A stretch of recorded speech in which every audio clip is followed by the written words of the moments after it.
এত যুদ্ধ থামালেন Donald Trump, লাভ কি হলো?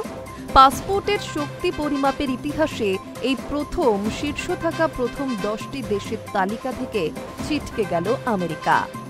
হেনরি পাসপোর্ট সূচক 2025-এর সর্বশেষ র্যাঙ্কিং অনুযায়ী আমেরিকার পাসপোর্টের শক্তি এতটাই কমেছে যে তারা এই তালিকার দ্বাদশ স্থানে নেমে এসেছে। তাদের সঙ্গে এক স্থানে রয়েছে মালয়েশিয়া। বিশ্বের সকল দেশের পাসপোর্টের শক্তি নিরীক্ষণ করে হেনরি পাসপোর্ট সূচক।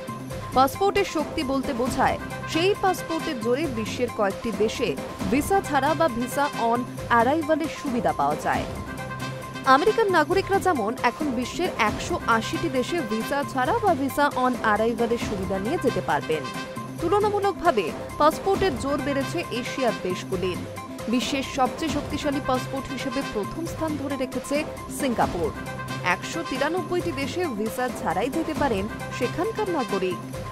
দ্বিতীয় স্থানে রয়েছে দক্ষিণ কোরিয়া, সেখানকার নাগরিকরা ভিসা ছাড়া যেতে পারবেন 190টি দেশে।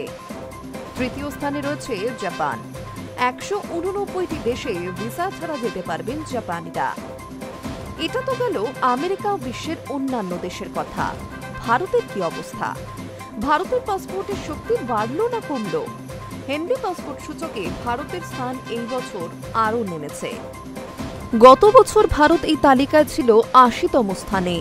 এই বছর 5 ধাপ পিছিয়ে নেমে এসেছে 85তম স্থানে।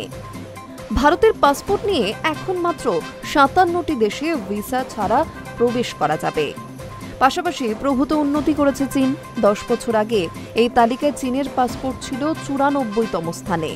এই বছর তারা 65তম স্থানে উঠে এসেছে। পাসপোর্টের শক্তির মধ্যে দিয়ে কোনো দেশের সফট পাওয়ার ধরা পড়ে। কূটনৈতিক উদ্যোগ ও আন্তর্জাতিক সম্পর্ক রক্ষার ক্ষেত্রে কোনো দেশ কতটা সফল তা ধরা পড়ে।